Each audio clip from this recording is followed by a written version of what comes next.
Welcome to High Truths on Drugs and Addiction, where national experts bring you facts and answers. I'm your host, Dr. Ronit Lev, an emergency and addiction doctor who has served at the White House and still practices on the front lines. Right here on High Truths, you will learn from experts from around the globe and around all aspects of drugs and addiction.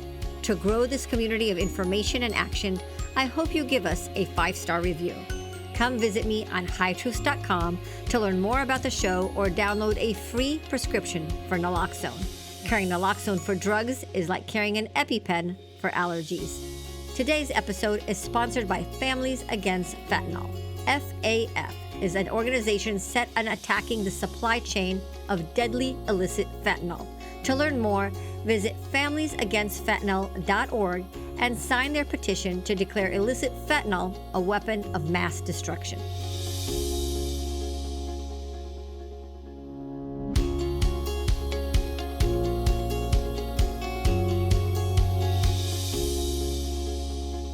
Hello again, High Truth listeners. Get ready for a HIDTA conversation. I'm your host, Dr. Ronit Lev.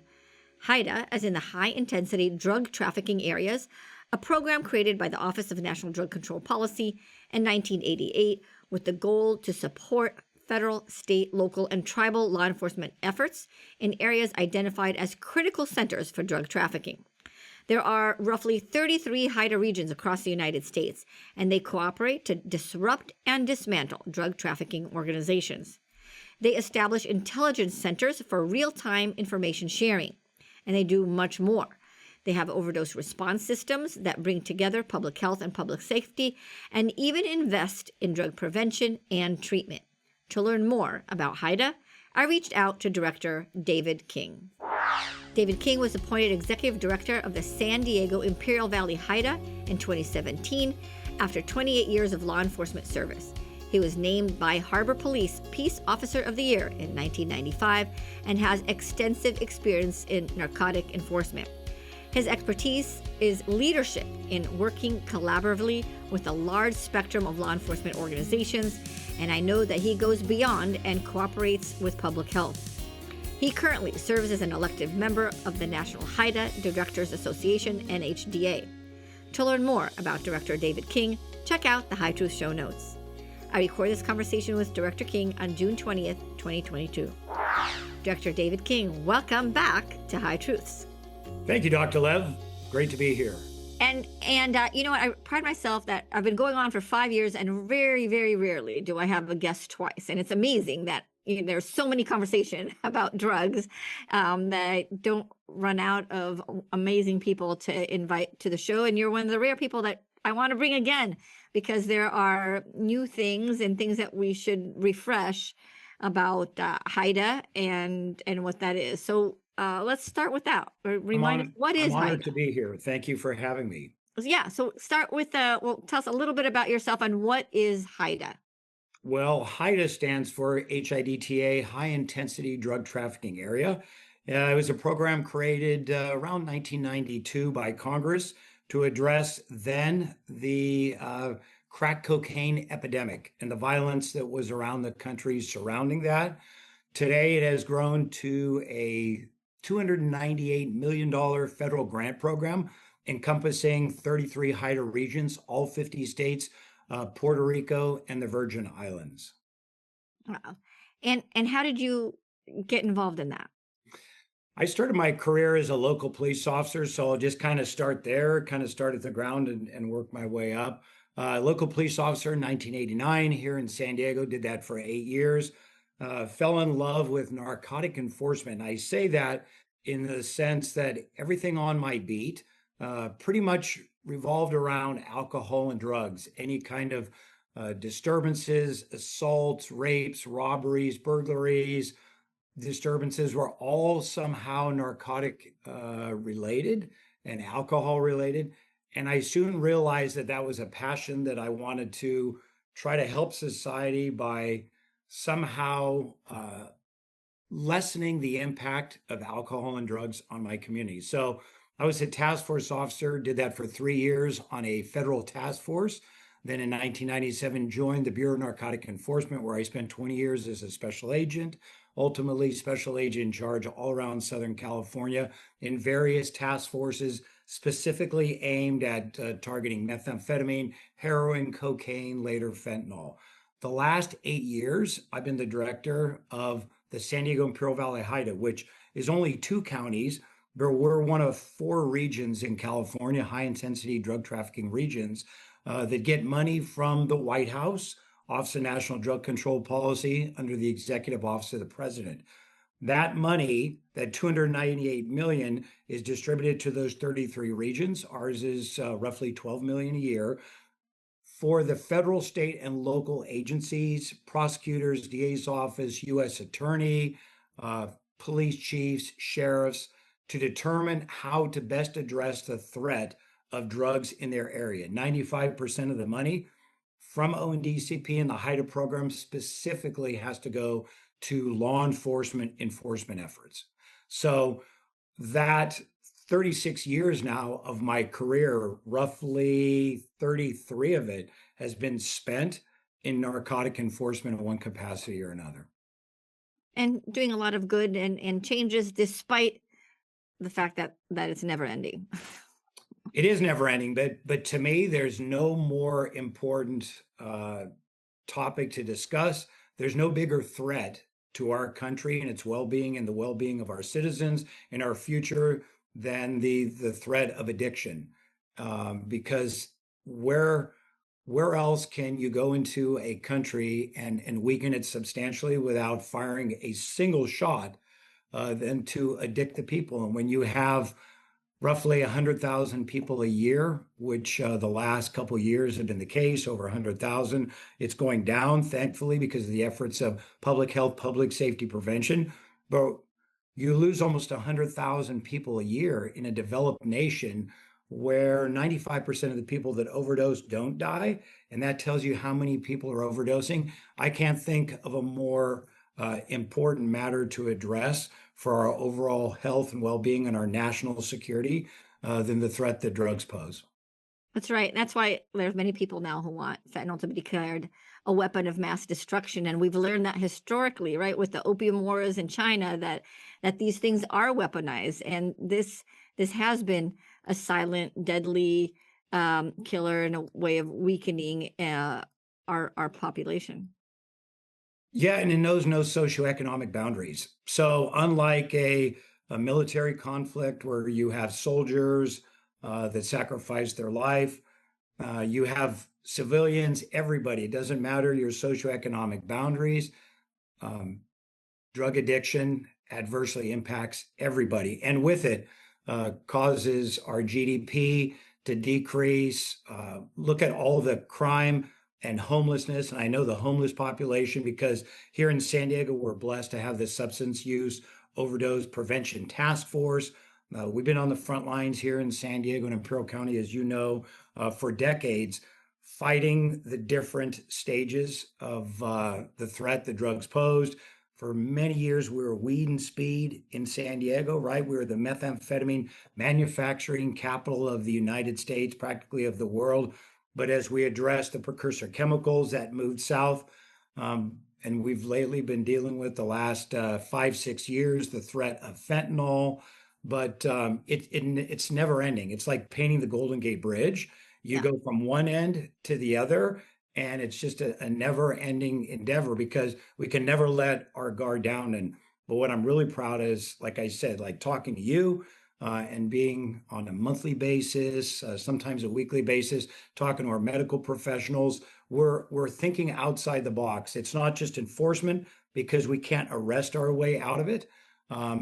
We have treatment, we have prevention. So public health, public safety, and prevention, I always call the triangle.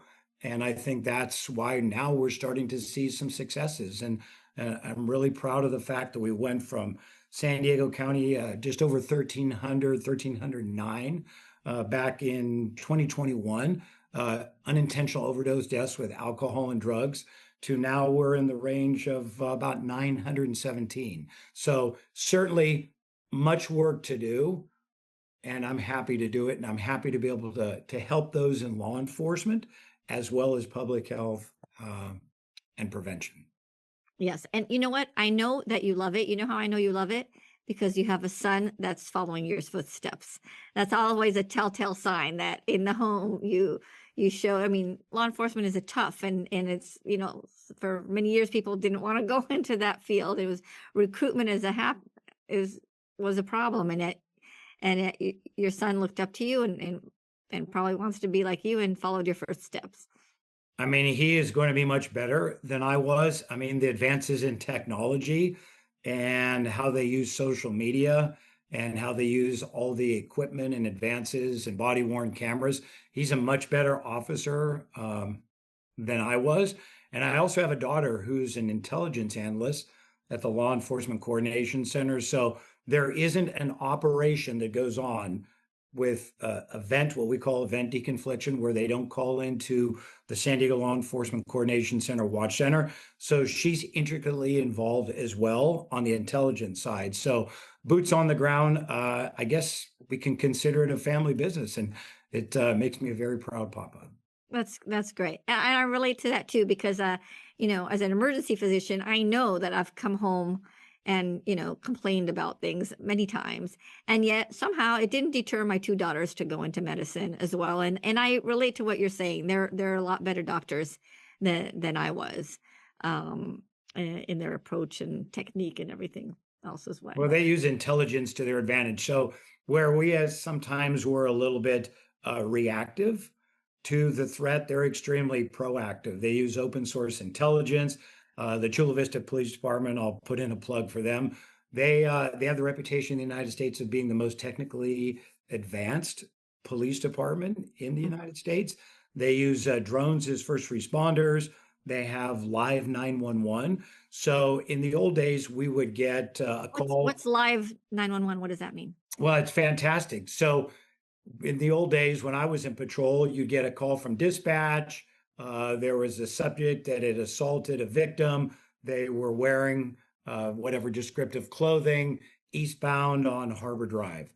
So that would come from a dispatcher. And oftentimes the dispatcher would have to be getting the information from the reporting party and then relaying that to the officers on the street. There could be a delay. Now they have live 911. So when that call comes in, the Cameron is hearing that, and the officers at the Chula Vista Police Department are hearing that as they respond to the location.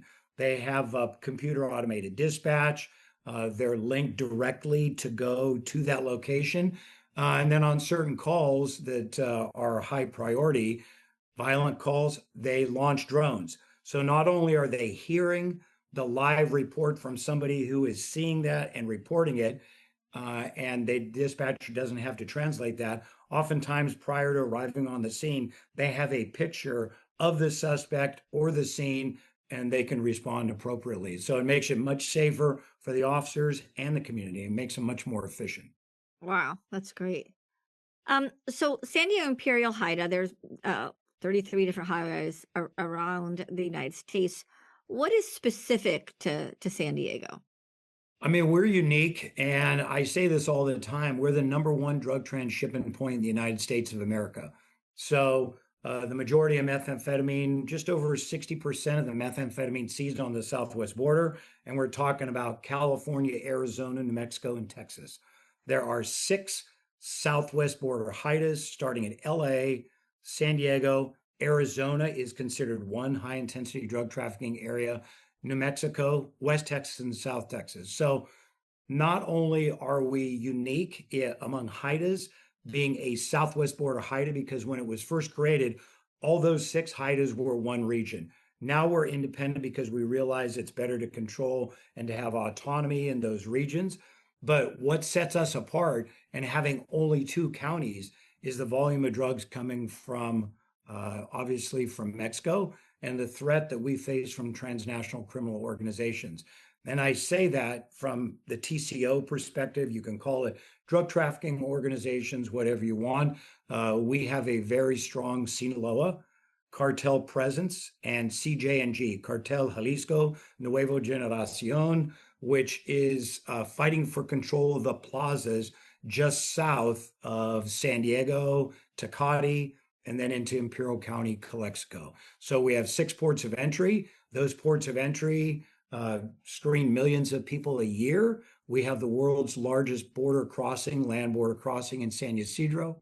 Just over 70,000 vehicles a day cross through that, 35,000 pedestrians. So the threat that we face from transnational criminal organizations is immense in our region because the population base in San Diego, with the county being just over about 3.5 million, just south of the border in TJ, several million people there, presents a lot of opportunities on a daily basis for the TCOs to smuggle the drugs across the border. So I go around the country, I speak all over the United States to law enforcement, prosecutors, members of the public about the threat that we face, because unlike Las Vegas, that what happens in Vegas stays in Vegas, what happens in San Diego and Imperial counties unfortunately doesn't stay in San Diego and Imperial County. So the drugs that we seize, and we tell this all the way up to the president, I briefed in the Oval Office that if we stop a vehicle and it has 150 pounds of methamphetamine in it, the further north or the further east that it gets away from our ports of entry and our AOR, the less you're going to see in those vehicles. And by the time it gets to the Midwest, vehicle stop with 10, 15 pounds of meth is quite significant. So we want to try to catch it as close to the source as possible. And that source right now is Mexico. And you kind of like threw that in that you got to brief the president in the Oval Office. What was that like? Were you nervous? Yes, I think anytime you can address the leader of the most powerful nation on the planet in the Oval Office, it was quite the opportunity. I found the president. This was during his first term, President Trump, to be very engaging, knew everybody's name, quite respectful. Really supports law enforcement and the efforts of obviously first responders, federal, state, and local officers, and the HIDTA program itself. I mean, so yeah, I was very nervous. And you get there and you see it in so many movies, and it's kind of surreal to be in the Oval Office. And you just think about all the significant events that have occurred in our nation's history and all the conversations that have transpired within those walls. And it's great to be a part of it. Wow, it's smaller than you expect. It is. Yeah, you walk in and you have the briefing room, the Eisenhower room, and you meet and they screen you. You have to go through multiple layers. And then you walk in and you're like, oh, wow, it's not as big as it seems, right? Like in all the movies and shows. Yeah, But it was yeah. quite the opportunity. And I had the opportunity to meet the vice president and members of his cabinet. So it was a day that I won't forget. And I hope to repeat during this current administration. Yeah, no, quite an honor. The other things about San Diego is drug trends. As being the entry point of drugs to much of the United States, we can see new trends and chemically analyze that. And maybe you could tell us a little bit about that. Yeah, so I said earlier that we were always, and I say a little bit slang because that's kind of how we talk when we take the suit off, that San Diego for many, many years was weed and speed, right? Marijuana, the threat to marijuana, and we'll talk about that later, I assume. It started with marijuana and it's now evolved into other drugs, and we still have that public health threat for marijuana, but for many years we had methamphetamine and we were manufacturing meth. And then we controlled the precursor chemicals, pseudoephedrine. We started educating a lot of the merchants and businesses that were selling chemicals, going to Home Depot. So everybody now knows that if somebody comes in and they have pseudoephedrine, red phosphorus, hydriodic acid, you're like, oh, that's a lab.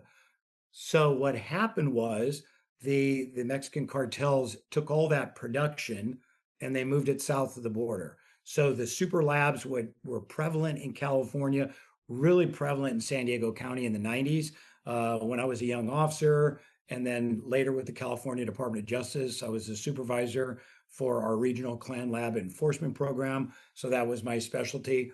All of those manufacturing went down to Mexico. So that was a playbook. But even before that, cocaine. So cocaine has not ever been really a big drug of abuse in San Diego County. It's been more LA and other parts of the country, but cocaine does come through our borders increasingly, and it is now in the last year increasing significantly. But if you look at the Mexican drug trafficking cartels, when I started, we were dealing directly with Colombians. And the Colombians were in Los Angeles. They were controlling the distribution routes and basically controlling all the profits from this illicit sales of cocaine. Well, the Mexican cartels said, no, give it to us in southern Mexico. We'll control it through Mexico and the distribution routes into the United States. And the Colombians were cut out of the picture. The Mexican cartels did the same thing with methamphetamine. And guess what?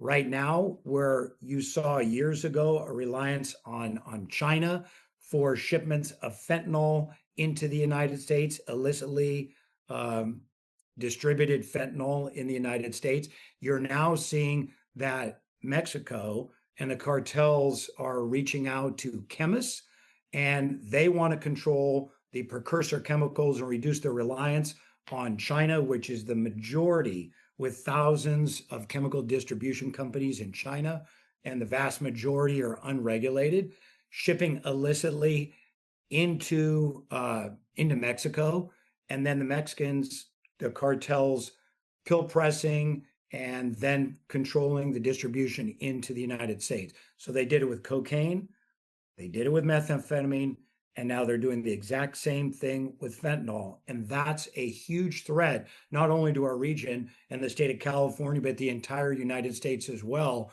because they, as much as we look at China and India and try to control those countries from the shipments, Mexico doesn't have those same controls. The cartels have a much higher incidence of control geopolitically in those countries. So that's the real threat, is that now the cartels are cutting out their reliance and they're pushing it across the border, and the drugs, the prices continue to fall. So it's extremely cheap, readily available, and highly potent.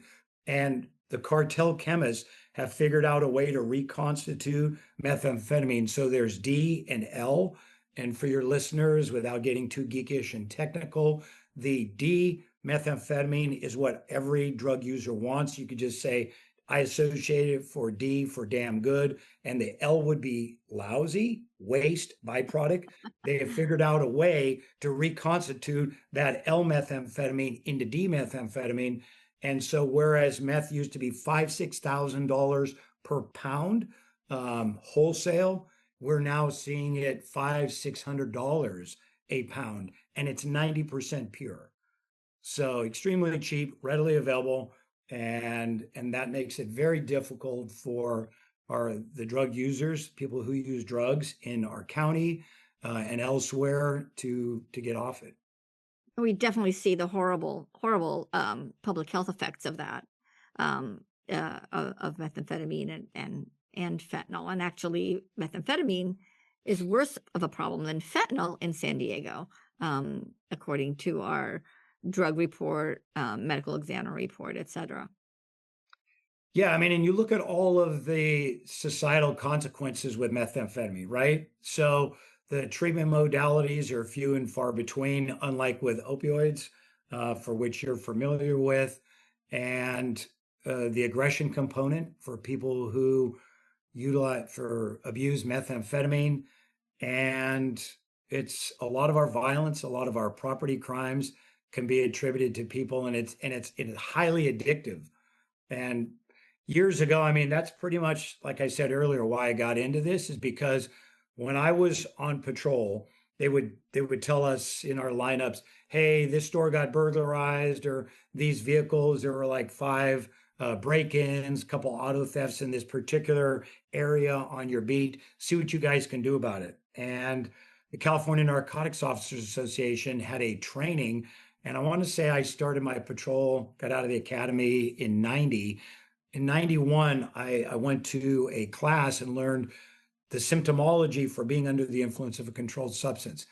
And we have a health and safety code section 11550 Health and Safety Code in California, that in those days, if you were under the influence, and we still have 11550, but you would do 90 days in county jail. So I really quickly armed myself with a pupillometer and pen light and hit the streets. And I realized that it was all those, and the slang term for people that use meth is tweakers, but all those people that were breaking into cars and getting into fights, and those times occasionally overdosing, were people who were under the influence of methamphetamine. So I'd see them and do the objective symptomology field survey on them, and I'd arrest them, and they'd go away for 90 days in county jail. And what really made me happy is that sometimes 6, 7 months later, I was walking my beat or driving or somewhere, and they'd come up, "Hey, Officer King," and I wouldn't recognize them. I'd be, "Oh, do I Yeah. know you?" A different You human know, being. yeah, I know it says King on my name tag here on my uniform, but they're like, "Oh, you arrested me last year, and I was able to get clean." They gained 40 pounds. They had a job. They moved back in with family. And to me, that's what all of this is all about. It's not about incarcerating people and then locking them up and throwing away the key for those individuals that are under the influence. It's getting them the treatment and the help and the psychiatric and the medical attention that they need. Yeah. And quite oftentimes, the majority of the times, it's law enforcement that touches them first. So, Yeah. armed with 11550, we would knock out all of the sergeants and lieutenants. Months later would say, "Hey, that beat's really quiet. What did you do?" I said, "We went in there and we arrested those people that the majority of the times were drug users and were stealing to support their habit." Because, as you know, it's really difficult to hold down a full-time job and and feed yourself when you have a habit, and they oftentimes turn to property crimes to do that. Yeah. I tell people you got your brain back. They got their brain back. Their brain was hijacked, and Mhm. they're able to get it back.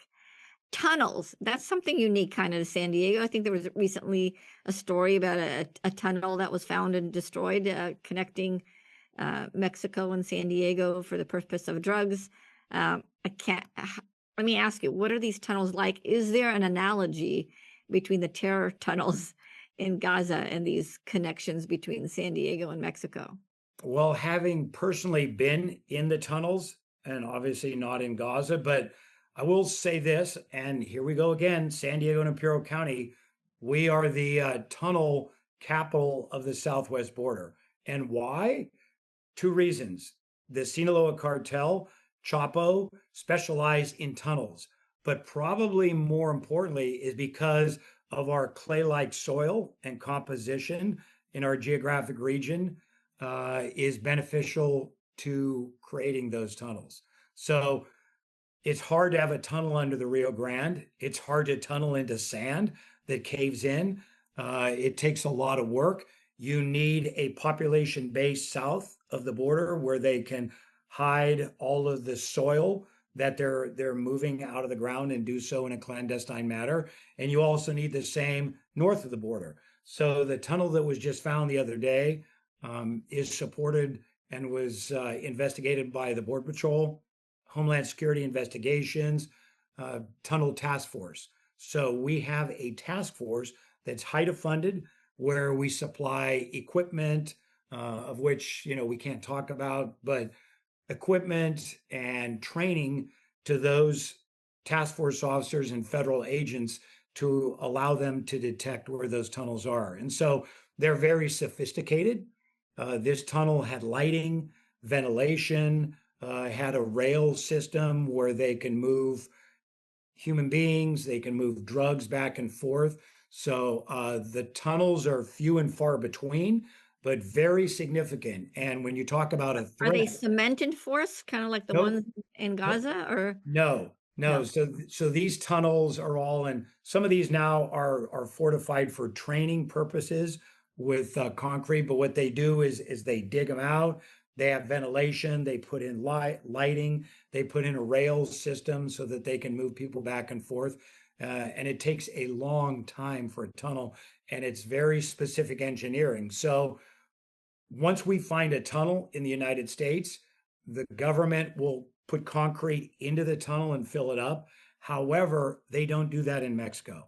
So they'll leave that tunnel opening. They'll obviously close the top of it, but quite oftentimes what they find is that the cartel will leave it alone for months or years, and then they'll start going offshoots of Mhm. that particular tunnel, and they'll try to build it into the United States and north of the border, utilizing the infrastructure that's in place or being built close to the border down in Otay Mesa and in those areas. Because look, we're always looking for anomalies, right? When you fly over it, we have assets through the National Guard, the Army Corps of Engineers, obviously your federal agencies down at the border.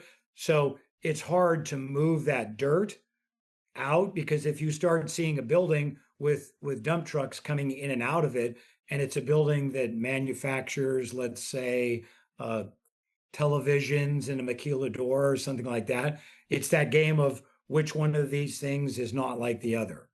And so it's very technological. It takes a lot of time and manpower to detect those tunnels, but it is 100% a legitimate threat to our national security, because, as you see in other parts of the world, people being smuggled through those tunnels, weapons of mass destruction, and fentanyl.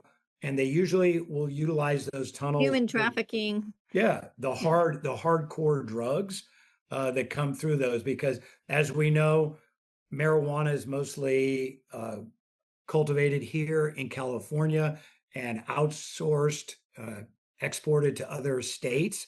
So we don't see as much marijuana coming in. So it's your cocaine, methamphetamine, fentanyl, human trafficking coming through those tunnels. Yeah.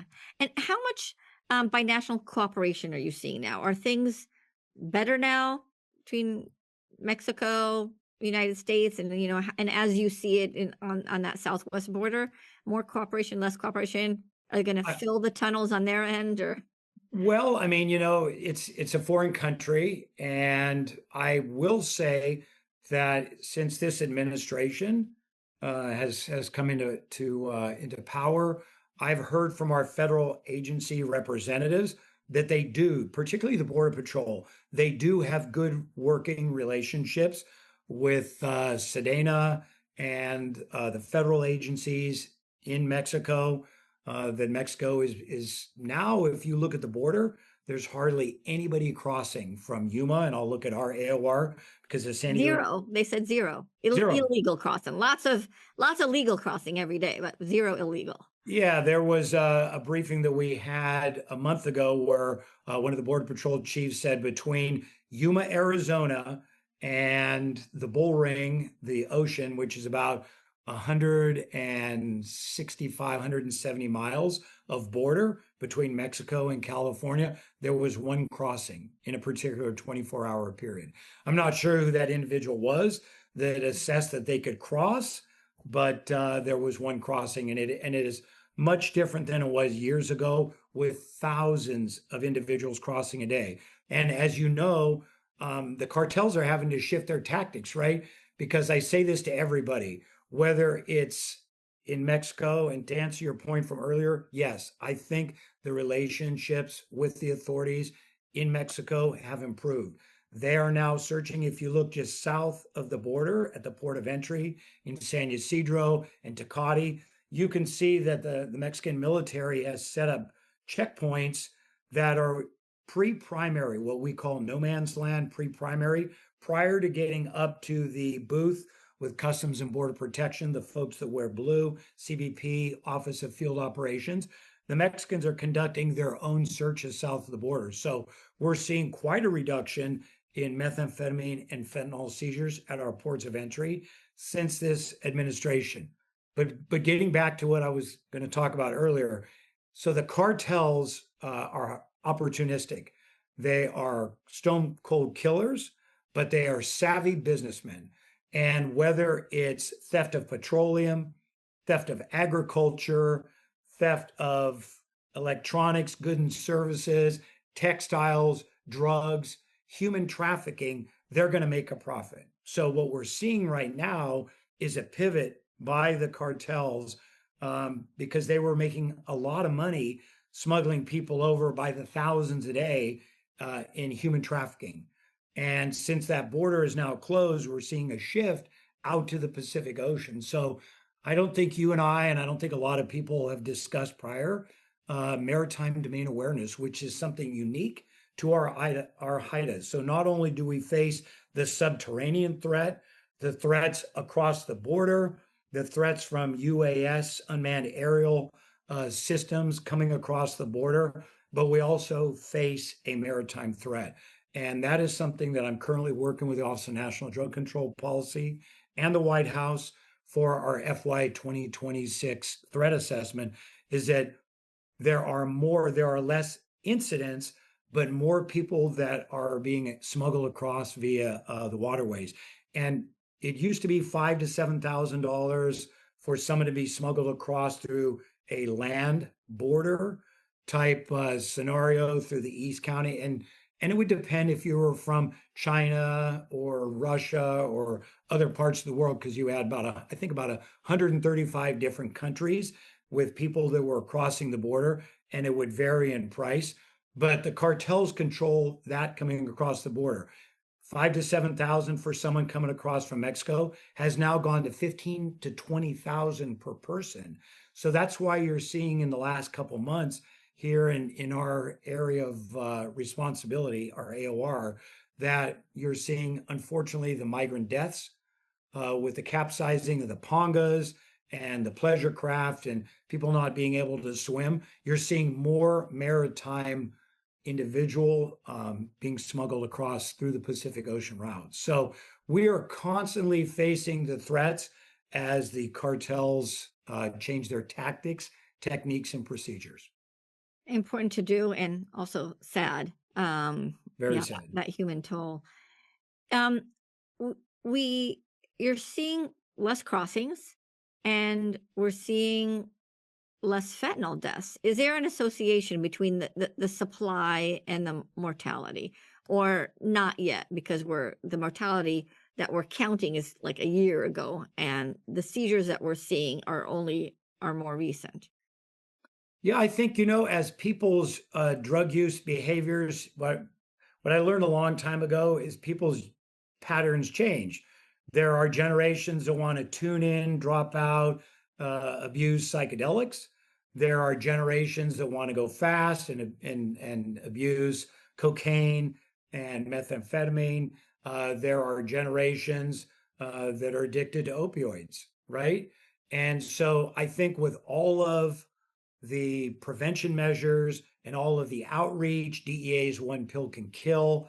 The National HIDTA has what's called the overdose response strategy, where you have drug intelligence officers working with public health analysts to get out naloxone distribution, all of the things that we've been doing the last 5, 6 years to reduce overdose deaths from opioids, illicit opioids in our county has had a positive effect. I mean, but I also remember talking to Dr. Steve Campen, who said that we may be at the point. Our medical examiner. That's correct. Our medical examiner here in San Diego, recently retired, really well respected, who said that perhaps there's been such a time period of individuals that engaged in risky drug use behavior that we see less and less of those individuals. A lot of them, sadly, overdosed and died, and less people now, because of all the prevention efforts and treatment and everything, are inclined to use those type of drugs. And so we're seeing less come across the border as far as that. But like I said, you can never rest, because what we thought was going to be the end of plant-based drugs. So it takes a lot to rely on heroin as far as growing opium, scoring poppies, processing it, turning it into diacetylmorphine south of the border, or in Burma, Laos, Thailand, Afghanistan, Mexico. And they have to rely on a lot of different factors, cocaine with coca plants and all that. We thought we would see the end of plant-based drugs in favor of synthetic, which is fentanyl and methamphetamine, because you can manufacture it in a much smaller area and can control the distribution routes. We're a little surprised to see that cocaine is making a big comeback. And I hate to be the bearer of bad news, but we'll be talking about this for the next couple of years and the individuals. And of course, a lot of people that overdosed and died sadly thought that they were just using meth or cocaine, but it Or was a Xanax also, pill, or yeah, yep, M30s, yeah, counterfeit, oxy, all of those things.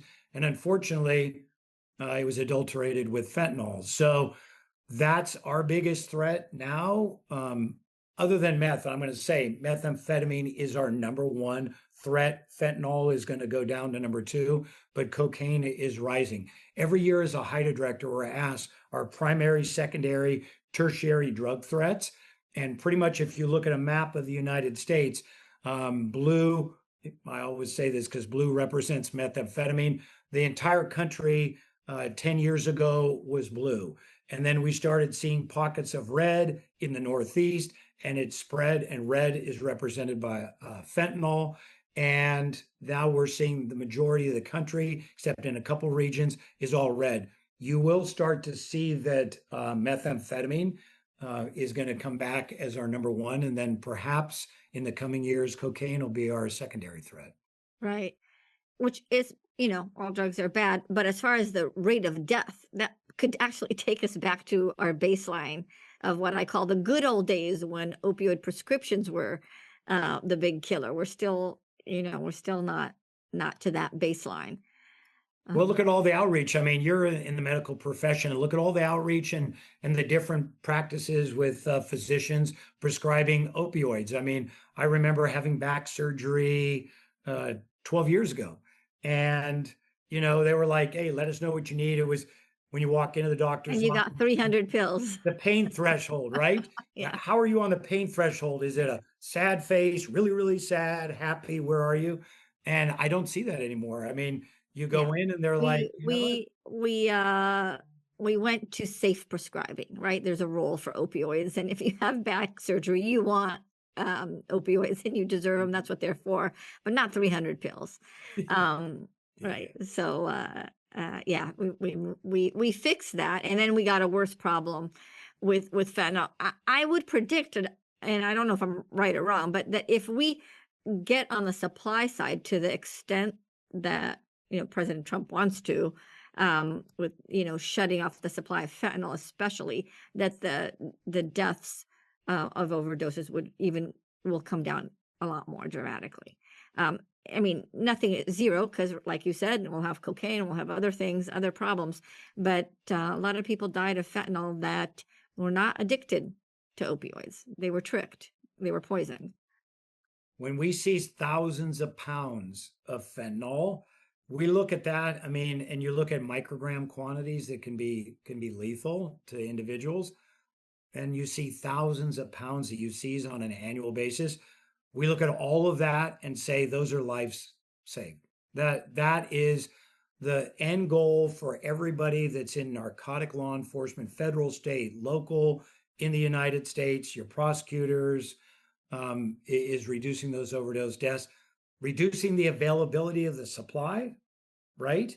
Yeah. Sometimes in previous years and the previous administration, they would say that we're in the supply reduction side, right? And we always push back saying, hey, we're law enforcement. Yes, our mission is to decrease the availability of the illicit drugs, and that is a core component to reducing overdose deaths.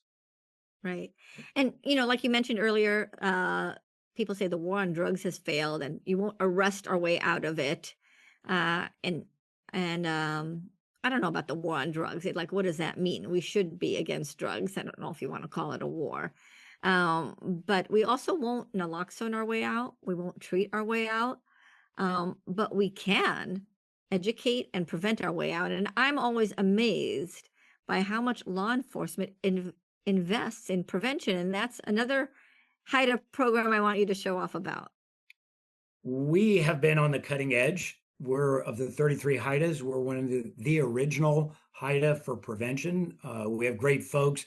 Amy Hendel, Alma Babcock are our drug demand reduction specialists. They work tirelessly to work with NGOs, 501c3s, with the National Guard to get out into the schools. They put out every 2 years our marijuana impact report on California. Yep. Shameless plug. No, we will talk about that. They do a great job on that, but it is very important, like you said. So we're not going to rest or treat our way out of it. We need to educate the future generations about the harms the drug addiction cause to not only themselves, but their family and their society. But you had said something earlier about the war on drugs, and I get very passionate about this because, when you talk about war, you talk about conflict and you talk about lives, weapons, and you know, nine of the top 10 Death and violent, destruction.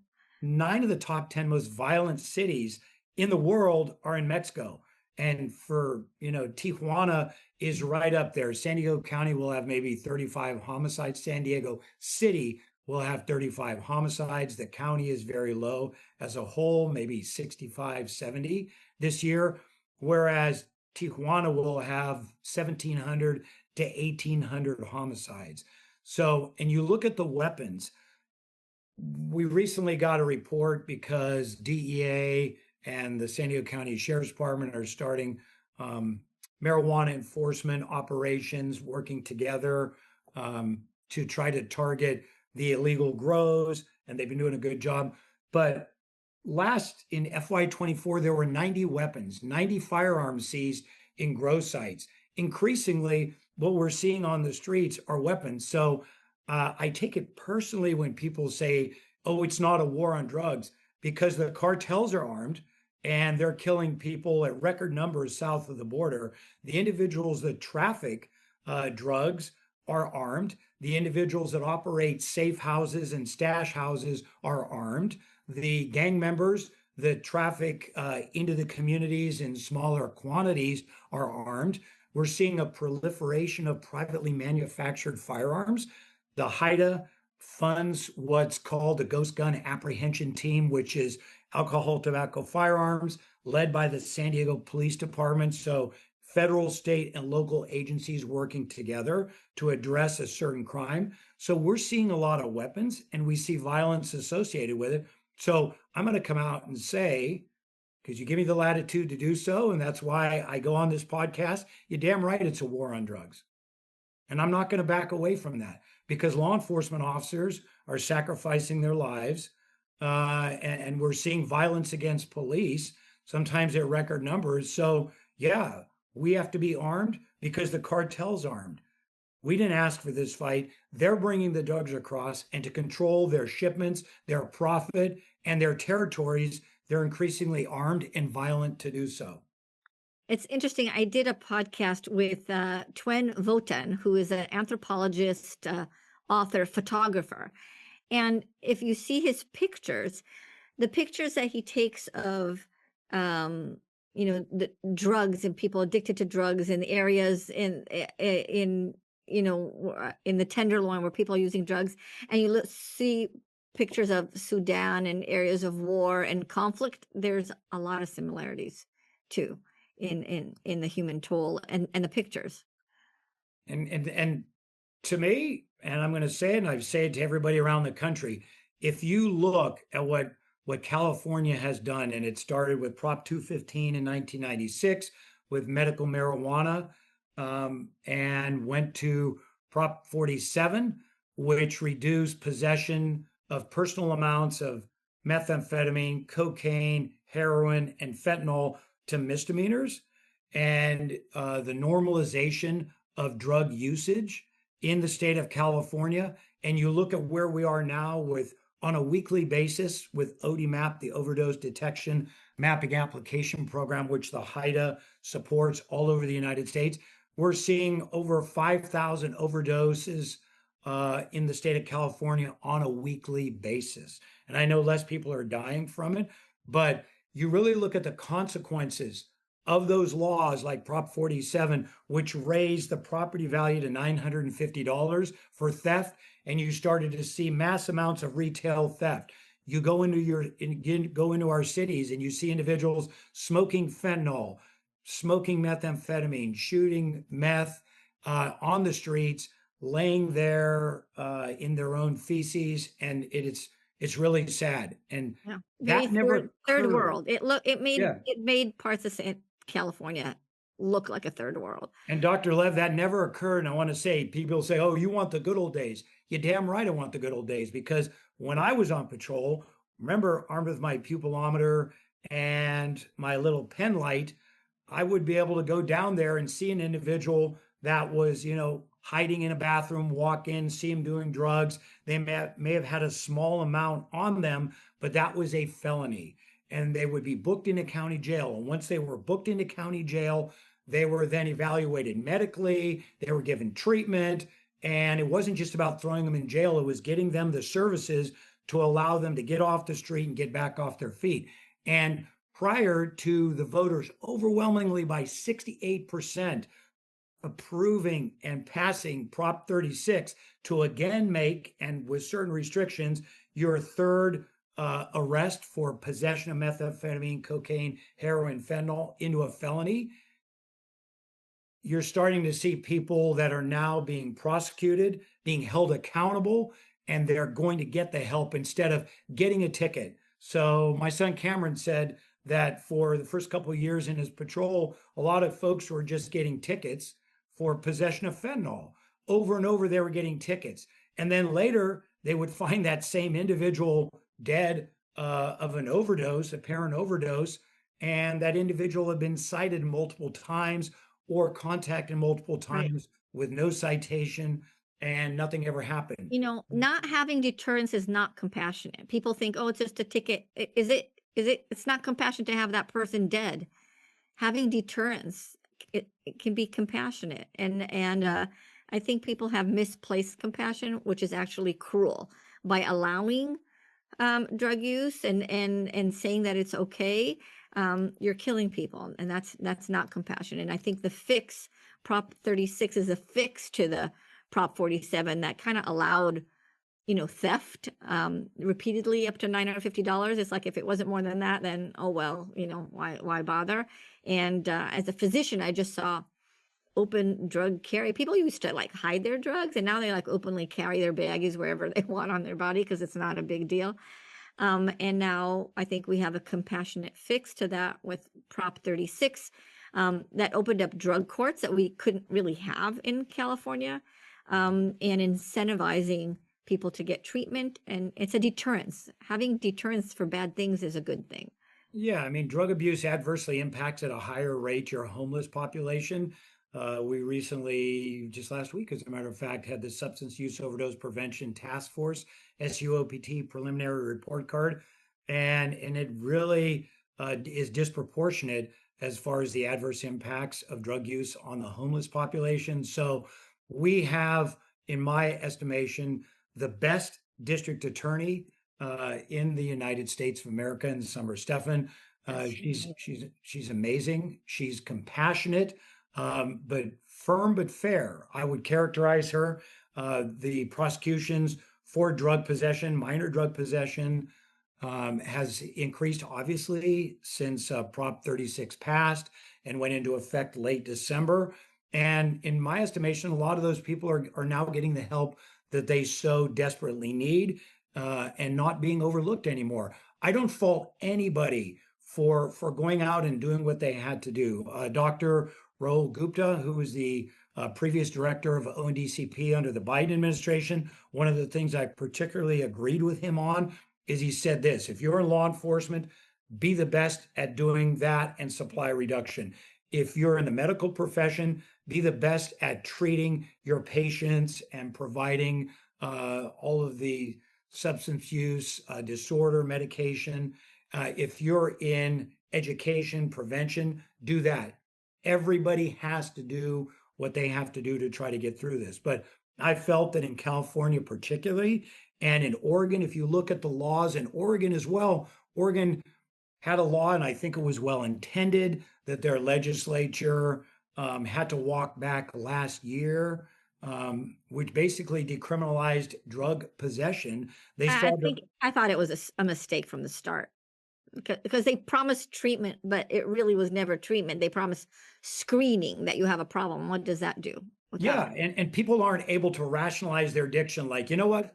Today I'm getting up, it's Tuesday, and I'm done with smoking meth, and I'm going to get into treatment. So a lot of times they need that. So you see Oregon, their legislature walking it back, eliminated completely, going back to the drug laws as they had previous to that. And you're seeing California. So a lot of the last 10 years, decade or so of how the public perceives drugs is going back to more with consequences, which we feel is going to have a positive impact on the overdose death rate. I knew you years ago when Prop 47 passed, and you said to me, "This is the worst thing ever. This is the worst thing," and I didn't quite understand the consequences until I lived the consequences. And so it's nice that you're able to see full circle that mistake has been fixed. I'm not happy to say that I was right about that, but I mean, it just it seemed very logical that if you put drugs in the hands of individuals and there's no consequences, that addiction is going to overcome all logic and reason. And what we didn't know many years ago was the effect that fentanyl would have on it to come in and just absolutely decimate our communities. Yeah. Yeah, and to a huge degree. All right, so we talked about the blue of marijuana, the red of fentanyl, and now let's talk about the green and the beautiful report that was a lot of labor that came out. What is that report? That marijuana impact report? So every 2 years, our drug demand reduction specialists uh, take data from California Healthy Kids Survey. They take national data, California Highway Patrol, California Department of Public Health, and dozens of other data sets. And they put together a report on how marijuana overall is impacting the state of California. And so I'm really proud of the group because it's not been easy for them. I've been the HIDTA director for 8 years. So this is my fourth report. And I will say that 8 years ago was easier for them to get the data sets. We've seen with the state of California, they're not collecting a lot of the data. And we theorize, right? And I'm only going to say this, that with the legalization of marijuana, both recreational and medicinal in California, that the marijuana industry lied to a lot of cities, counties, municipalities about the profitability of marijuana in their geographic regions. So the profit margin is 75% below projected revenue for marijuana, and about 75% of the marijuana that's cultivated in California is now exported out of the state of California. And a pound of marijuana sells for much more, the high grade THC marijuana sells for much more than a pound of methamphetamine. So the black market is thriving in California for marijuana.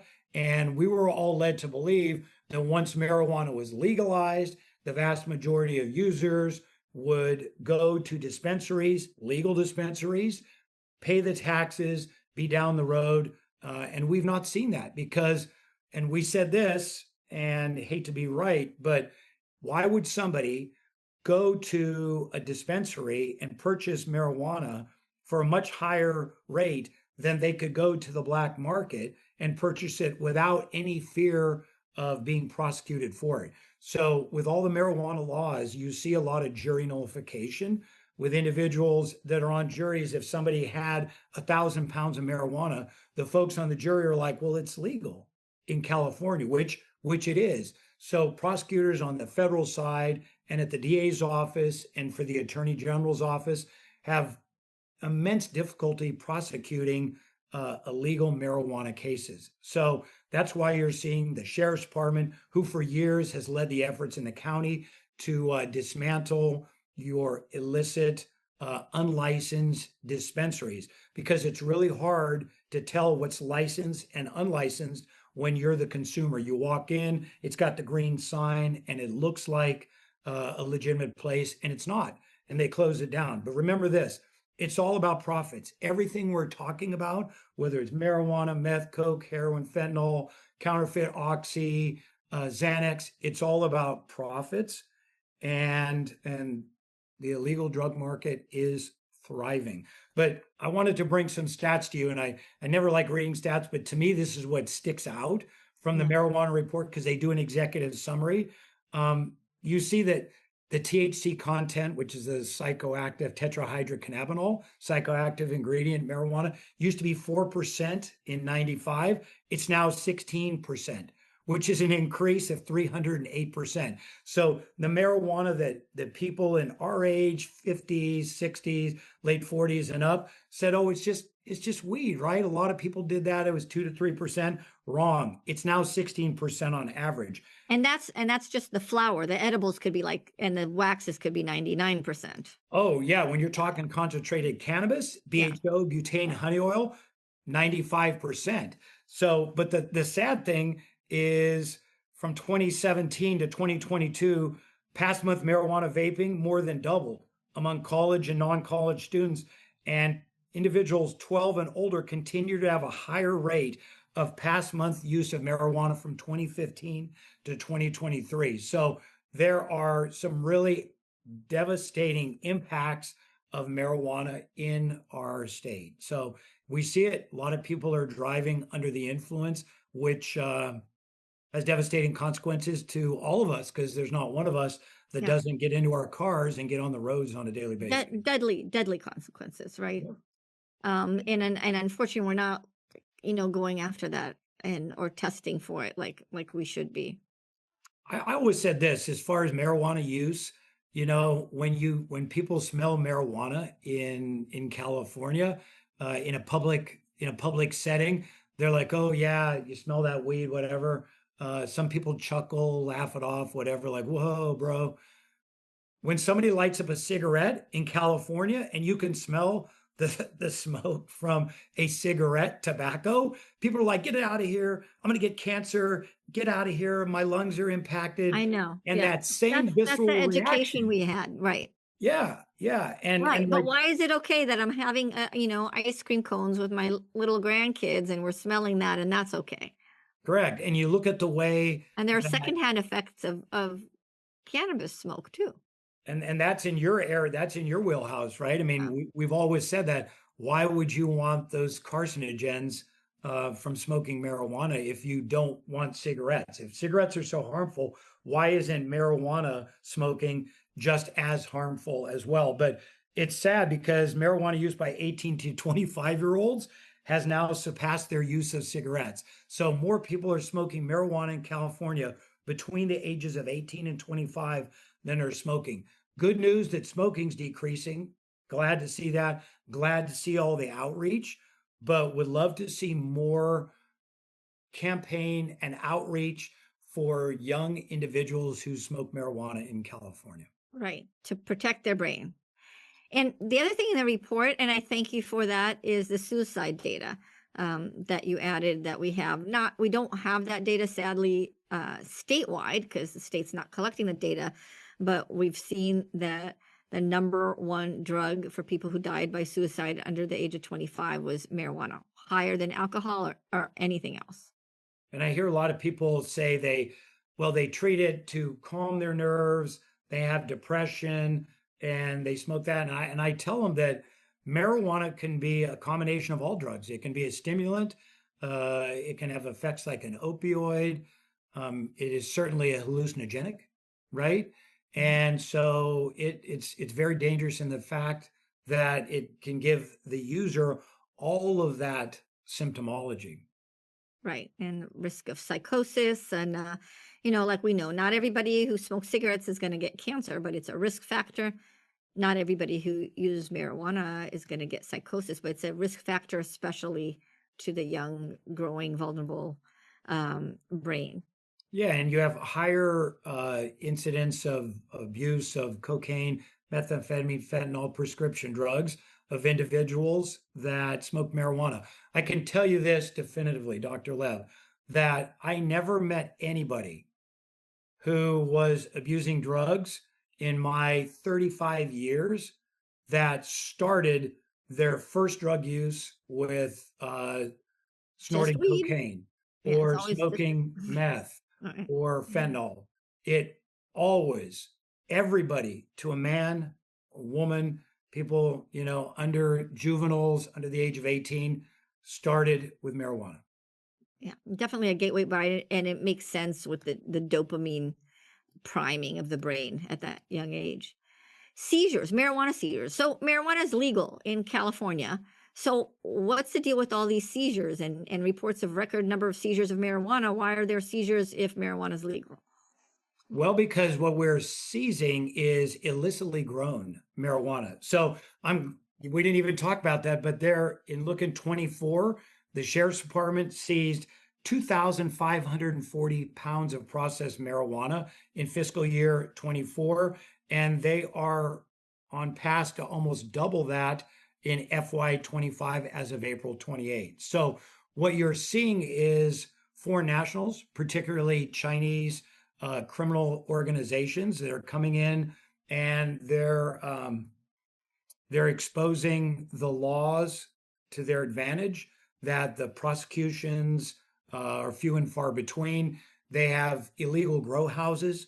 They set up businesses where they take over residences and they grow marijuana illicitly and then profit from exporting it out. So when you see these hoop houses in the Inland Empire, Riverside, San Bernardino, they take advantage of human trafficking. You just saw a huge takedown 2 days ago in Riverside where there were, I believe, 67 individuals arrested. The vast majority of them were here illegally, undocumented migrants that were forced into working in those conditions, hazardous conditions with soil, pesticides, lighting, chemicals, all of those things present.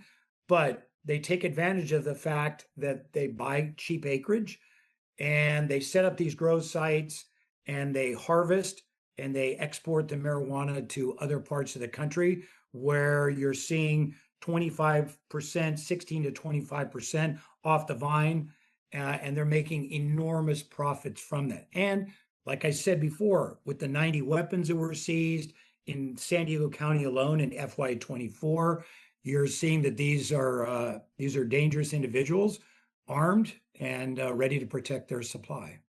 Yeah. So when people read about, oh, a bunch of marijuana seeds, it's not like your average person growing their little plant and why should that be seized? We're talking about, foreign nationals, even public lands, destroying our environment, cleaning up a marijuana grow is like, it's like cleaning up an oil fill. It's not easy and it does a lot of damage to the land, to the water supply. Um, We're, yeah, and the human we're trafficking, people don't seeing. think, like, what's human trafficking? And again, I did a podcast with Sebastian Rotella, writer for ProPublica, and he did, great expose, really understanding the problem with these illegal grows. So it's not, again, when we talk about, oh, we seized marijuana, it's not just seizing some pot plants. This is, again, drug cartels. This is organized crime controlled by the drug cartels. So for years, there was a lot of illegal grows, illicit grows on public lands, particularly Siskiyou, Shasta, Humboldt, Northern California, the Golden Triangle, what they call it. But now they are increasingly using private lands and grow houses, large scale grow houses for the illicit growing of and distribution of marijuana. So it is a cartel run business. Like I said, weapons, human trafficking, and high profit margins. And we're starting to see a lot of other states, Oklahoma, the Midwest, they're having to change their drug laws. They're having to adapt because folks, particularly the Chinese nationals, which are particularly adept with financing, purchasing land, purchasing real estate, straw purchasing for the intent to cultivate marijuana because the profit margin is so high in it. Yeah. They're So taking advantage of our own laws. correct. Yeah. And you're Yeah. seeing U.S. attorneys having to go back again and now prosecute federally some of these crimes. I'll be back in Oklahoma City the second week in July for a one-day meeting to particularly address what's going on in the Midwest with our marijuana impact group. Wow, that's great. So good luck with that. And thank you for including the data and including Isaac, the International Academy on Science and Impact in Cannabis, to allowing them to review the report with a medical eye. And that was very nice.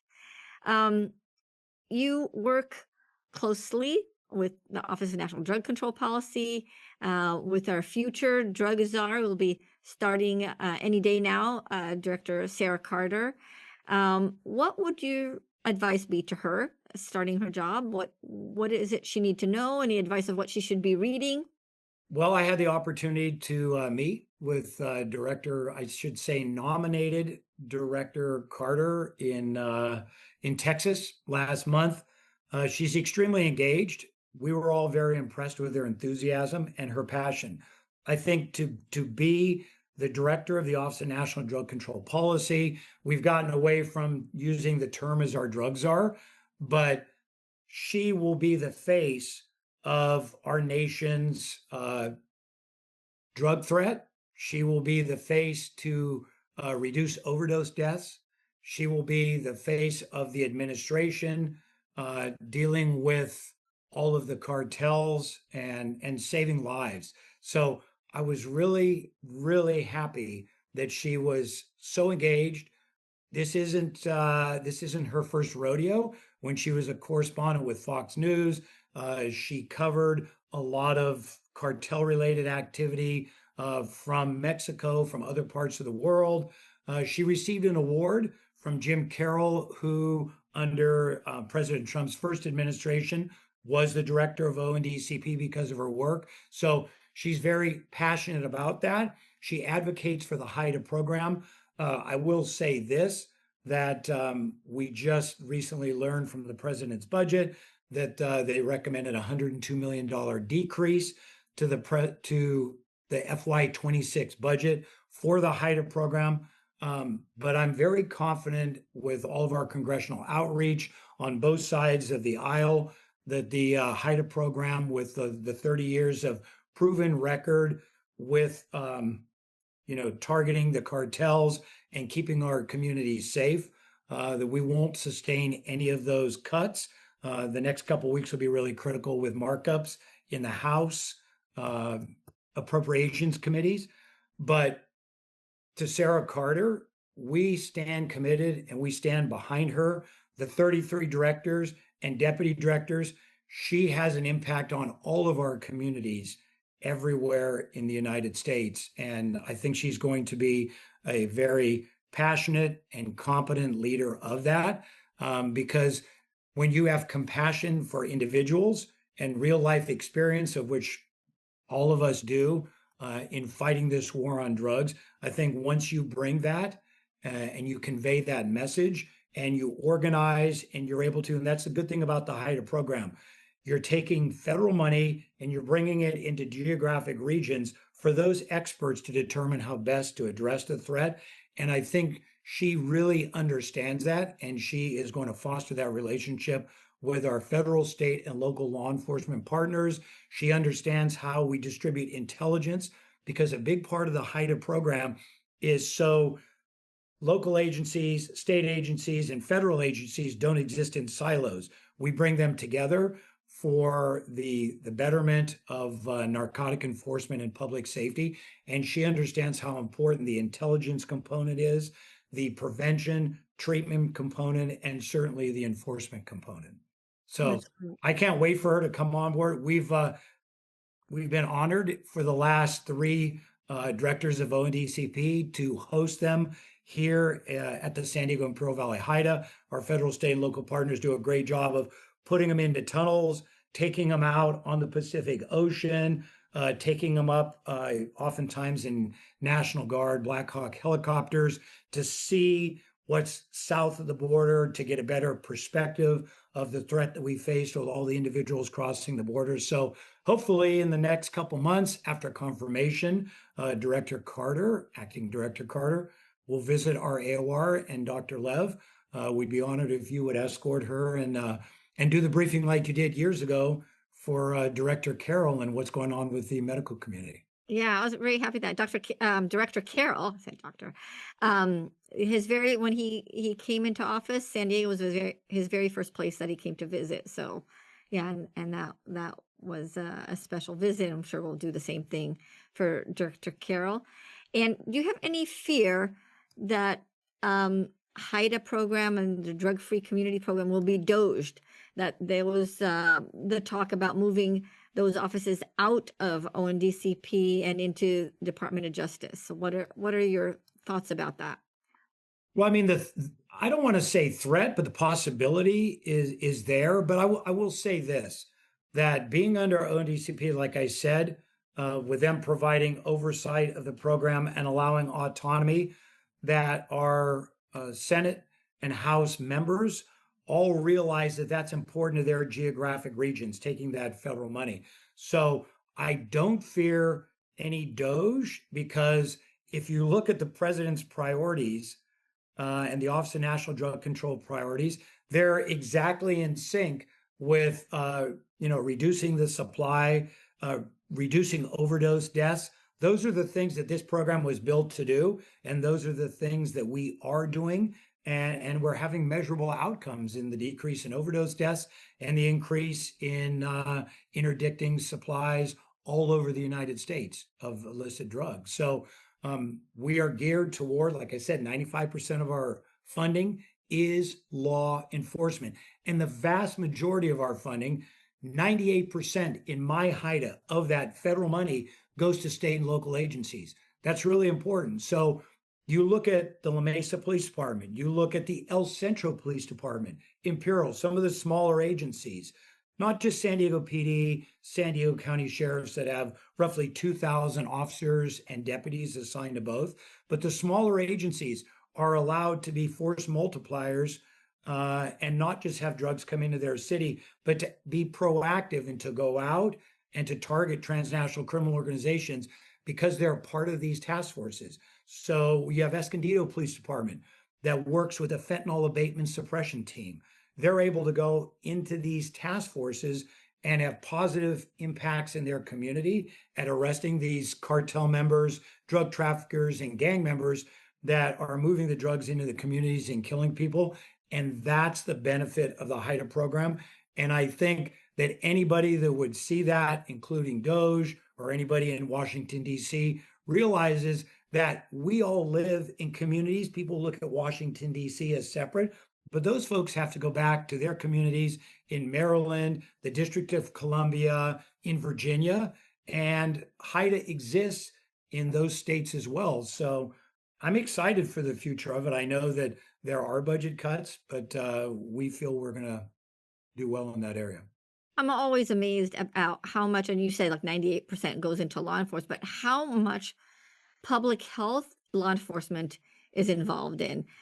From the days that La Mesa, again, a small police department, were the first in the county to get naloxone and use that in the field, to what you're doing in schools and in education and in using prevention science, from research by scientists into the schools. And then my encounter, I never heard of HIDTA. The first time I've heard of HIDTA was when I was working with the medical community on safe prescribing, and we needed some money to print some brochures, and a bunch of people with guns said that they'll pay for it. It's like, who are these people? And since then, again, what I learned as a physician, I a lot of that I come from public safety, because otherwise I don't really know what my patients are using, especially new things, unless I learn that from law enforcement. Well, the millions of dollars, so by congressional mandate, are $300 million, roughly it's now 298.5, but 5% of that can go toward prevention efforts. And we've always realized, and been really priority in this county and forward thinking that we do want education and prevention to be a core component and principle of it. The Washington, Baltimore HIDTA and the Northwest HIDTA have treatment components. So they're able to take their 5% of their overall budget and put it to facilities for treatment. So when you look at the HIDTA program, we pay for leases that allow task forces to operate. We pay for the Law Enforcement Coordination Center in Imperial County that allows federal, state, and local resources to come together for our leaders to all talk at meeting locations, safety equipment, training, obviously is a huge component of what we fund at HIDTA because we want our officers to be safe and more efficient and better serve the public. And we believe training is a big component of that. So there are a lot of tentacles to the HIDTA program. And the very fact that we have a great relationship, because it used to be the meth strike force and then PDATF, Prescription Drug Abuse Task Force, bringing in the medical community and allowing them to interact with law enforcement. So you bring in your expertise and we see it. The biggest benefit is the fact that we see it from your perspective. And then in turn, you see it from law enforcement's perspective. And that to me is what's unique about our region is that, like I said, we all come together for the sole goal of reducing overdose deaths and making our communities healthy and safety. Live Well San Diego, whether it's California Department of Public Health, we're all in the same goal of making our communities safer. Right. And we did that with the opioid prescriptions. It is not a crisis anymore. And we did that not through naloxone or buprenorphine. We did that through prevention and safe prescribing. And we had a whole county together on that way before the CDC ever stepped in with their guidelines. So that is wonderful. And if you had an elevator moment with President Trump, what would be your message? Mr. President, thank you for your support. The HIDTA is committed to furthering your administration's priorities. We'll continue to be on the front line. We're dedicated and energized and continue to serve the public. Nice message. Director David King, thank you so much for joining us on High Truths, for all that you do for the cooperation with the 3 Ps, public health, public safety, and prevention, and to me, for the personal advice that you've given me and support that you've had over the years.